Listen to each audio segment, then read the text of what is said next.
So বাংলাদেশে finally release হয়ে গেল Oppo Reno 13 সিরিজ এবং আমরা হাতে পেয়ে গেছি Oppo Reno 13F। প্রথমেই বলে নিচ্ছি আজকের ভিডিওতে ইন ডেপথে যাচ্ছি না, এই ফোনের কিছু ইউনিক এবং আউটস্ট্যান্ডিং ফিচার আপনাদের সঙ্গে শেয়ার করতে যাচ্ছি, যে ফিচারগুলো নর্মালি এই প্রাইস রেঞ্জের ফোনে খুব একটা পাওয়া যায় না।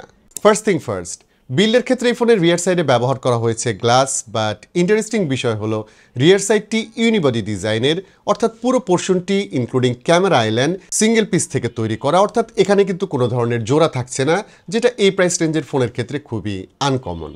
বিল্ডের ক্ষেত্রে আরও ভালো বিষয় হলো এই ফোনটি ফুলি ওয়াটার অ্যান্ড ডাস্ট প্রুফ, এতে IP66, 68, 69 সব রেটিংয়ে থাকছে এবং ফোনটি পানির 2 মিটার নিচে 30 মিনিট রাখতে পারবেন। সুইমিং পুলে এটা নিয়ে ইজিলি নেমে যেতে পারবেন। আর এই ফোনের ক্যামেরায় কিন্তু আন্ডার ওয়াটার ফটোগ্রাফির জন্য আলাদা অপশন থাকছে। সো আন্ডার ওয়াটার ফটোগ্রাফি করতে চাইলে এই অপশনটা এনাবল করে ইন্টারেস্টিং সব ছবি ক্যাপচার করতে পারবেন। সামনের দিকে চলে আসলে এখানে পাওয়া যাবে 6.67 ইঞ্চের একটি অ্যামোলেড ডিসপ্লে, যাতে 120 হার্টজ রিফ্রেশ রেট আছে এবং এর উপরে প্রোটেকশন হিসেবে এজিসি গ্লাস ব্যবহার করা হয়েছে।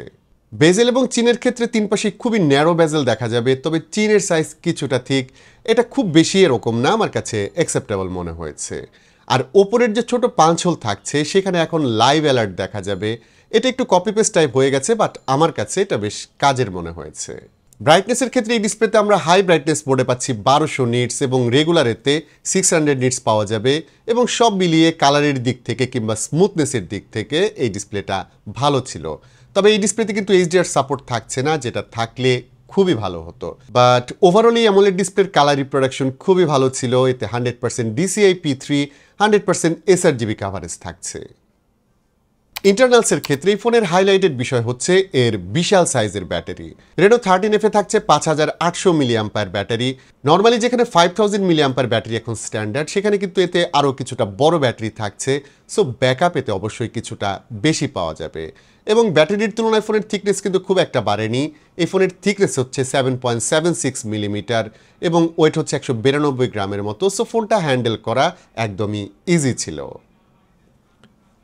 চার্জার হিসেবে এই ফোনের বক্সেই থাকছে 45 ওয়াটের চার্জার, যা সুপারভোগ 2, 3 এবং PD fast charging protocol support করে, এবং এই চার্জার দিয়ে 30 মিনিটেই ফোনটি 45% পর্যন্ত চার্জ করা যাবে।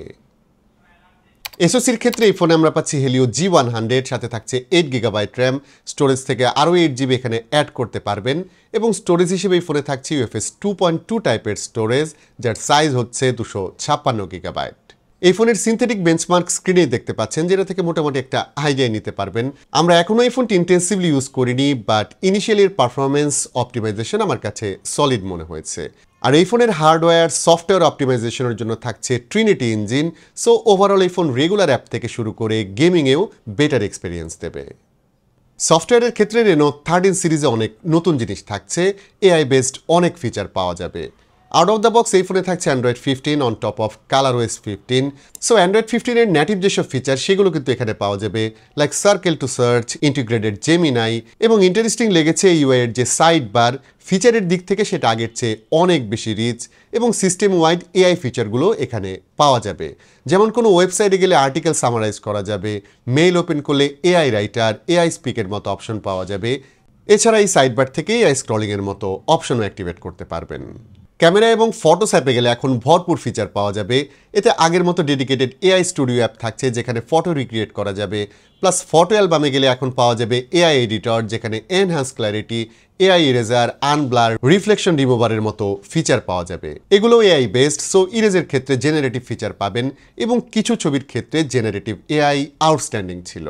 এগুলো ছাড়াও এই ফোনের ক্যামেরায় লাইভ ফটো ক্যাপচার করা যাবে, ছবি তোলার আগে এবং পরে যেহেতু রেকর্ড থাকবে, সো নিজের পছন্দের মোমেন্ট এখানে পেয়ে যাবেন, এবং লাইভ ফটো ক্যাপচার করলে সেটা AI আনব্লার দিয়ে এডিট করা যাবে, সো মোমেন্ট নষ্ট হবার চান্স একদমই থাকছে না। আর এই ফোনের আরেকটা ফিচার হচ্ছে এই ফোন থেকে কিন্তু খুব সহজে আপনি আইফোনে ছবি বা ভিডিও ট্রান্সফার করতে পারবেন, ফাইলও ট্রান্সফার করতে পারবেন, যেটা অ্যান্ড্রয়েড ফোনের ক্ষেত্রে বেশ ঝামেলার বিষয়। তবে Reno 13 থেকে একদম সহজে এই কাজটি করা যাবে। জাস্ট আইফোনে O+ কানেক্ট নামের একটি অ্যাপ ইনস্টল করতে হবে, এরপর খুব সহজেই আপনি ফাইলগুলো ট্রান্সফার করতে পারবেন। ক্যামেরা নিয়ে একটু জানিয়ে রাখি, এই ফোনের প্রাইমারি ক্যামেরা হিসেবে থাকছে 50 মেগাপিক্সেল প্রাইমারি ক্যামেরা, সেই সাথে থাকছে 8 megapixel ultra wide, 2 megapixel macro camera, এবং ফ্রন্টে থাকছে 32 মেগাপিক্সেল সেলফি ক্যামেরা। আজকের ভিডিওতে ক্যামেরা নিয়ে ডিটেলে যাচ্ছি না, অন্য কোনো ভিডিওতে এসব নিয়ে ইন ডিটেল কথা হবে। রেনো 13 সিরিজের এই ফোন মানে রেনো 13 এফ এর প্রাইস হচ্ছে 34,990 টাকা, আর আপার এন্ডের যে মডেলটা থাকছে রেনো 13 সেটার প্রাইস হচ্ছে 69,990 টাকা। আজকের ভিডিওটা বড় করছি না, ওপো রেনো 13F নিয়ে আমার ইমপ্রেশন আপনাদের সঙ্গে শেয়ার করলাম এবং এই ফোনের ফিচারগুলো আপনাদের কাছে কেমন মনে হয়েছে সেটা অবশ্যই জানাবেন কমেন্ট করে। ভিডিওটি ভালো লাগলে please hit the like button, share করতে পারেন আপনার বন্ধুদের সঙ্গে। আজকের মতো আমি বাবু এখানেই বিদায় নিচ্ছি।